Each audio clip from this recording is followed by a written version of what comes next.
Menjelang laga krusial kontra Cina dalam lanjutan kualifikasi Piala Dunia 2026, timnas Indonesia kembali dihantam kabar yang tidak menyenangkan. Setelah sebelumnya Elkan Baget menyatakan absen, kini giliran Joy Pelupesi yang turut berpamitan. Sontak, kekuatan lini tengah Garuda pun kembali jadi sorotan tajam. Dampak pada timnas dan strategi Patrick Kluivert. Absennya Joy bukan sekadar kehilangan satu pemain, tapi kehilangan pengalaman dan ketenangan di lini tengah. Pelupesi yang kini bermain di klub Belanda kerap diproyeksikan jadi pemutus serangan lawan dan penghubung antar lini. Tanpa dirinya, pelatih Patrick Kluivert harus berpikir ulang. Apakah akan mempercayakan lini tengah kepada pemain muda atau merombak total skema permainan?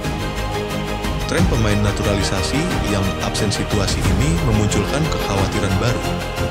Tren pemain naturalisasi yang absen di laga-laga penting. Dalam waktu berdekatan, dua pilar dengan darah Indonesia di luar negeri tak bisa memperkuat Garuda. Hal ini bukan hanya soal kesiapan fisik, tapi juga soal komitmen, logistik, dan tentu saja komunikasi antara federasi dan pemain. Harapan dan tuntutan di tengah tekanan. Dengan absennya dua pemain penting, beban kini makin berat di pundak pemain lokal. Publik tentu berharap semangat juang skuad Garuda tak surut sedikit pun. Laga melawan Cina bukan sekadar pertandingan biasa, ini adalah titik krusial yang bisa menentukan langkah kita ke babak selanjutnya. Dan seperti biasa, rakyat Indonesia akan menunggu, berharap, dan terus bersorak di balik layar kaca. Ada angin segar yang lagi-lagi datang dari Eropa buat sepak bola Indonesia. Kali ini sorotannya jatuh ke Jay Itzes, sang kapten timnas Indonesia yang tampil solid di lini belakang.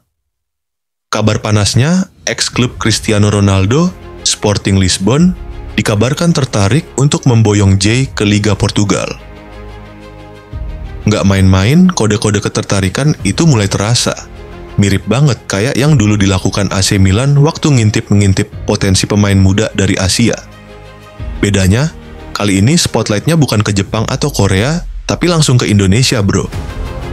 Jay sendiri baru saja bantu Indonesia cetak sejarah dengan lolos ke babak ketiga kualifikasi Piala Dunia 2026.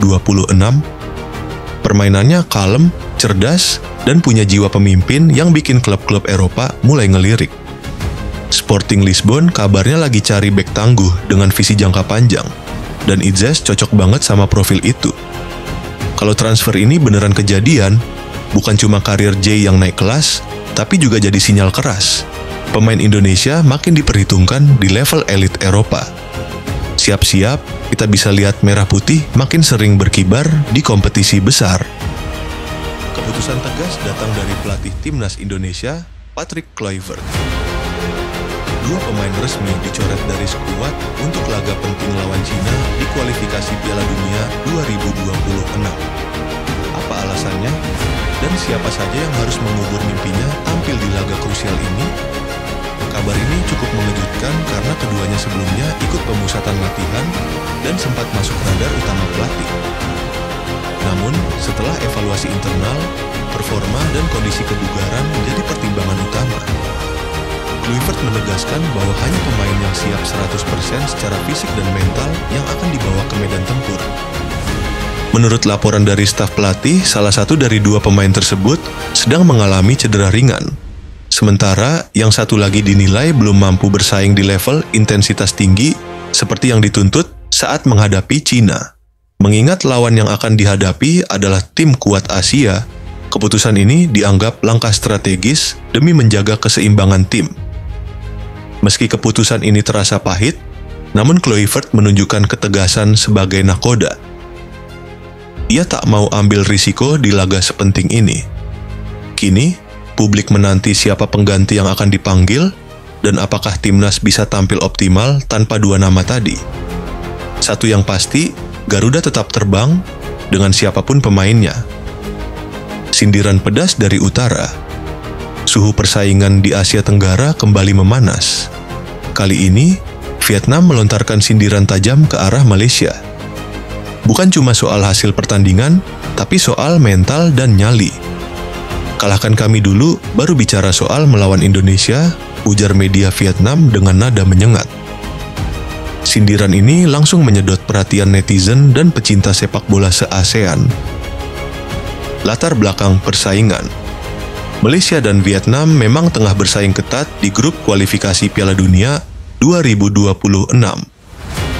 Kedua tim sama-sama mengincar posisi terbaik, tapi hasil di lapangan tak sepenuhnya memihak Harimau Malaya. Beberapa kekalahan krusial membuat Malaysia mulai dilirik sebagai tim mediocre, dan Vietnam tak segan mengingatkan mereka soal realita itu. Bumbu sindiran soal Indonesia. Yang bikin panas, sindiran Vietnam juga menyerempet ke tim Garuda. Seolah berkata, Indonesia terlalu tangguh buat Malaysia, bahkan kalian belum tentu bisa menang melawan kami. Ini jelas bukan hanya provokasi biasa, tapi juga cara Vietnam menunjukkan kalau mereka masih merasa sebagai raja ASEAN, atau setidaknya ingin kembali jadi yang ditakuti. Dampak psikologis dan reaksi Malaysia. Reaksi Malaysia masih adem ayem di depan media, tapi tekanan makin terasa.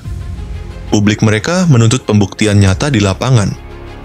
Di sisi lain, sindiran Vietnam ini bisa jadi bahan bakar motivasi, atau malah jadi bumerang mental jika tak dibarengi hasil.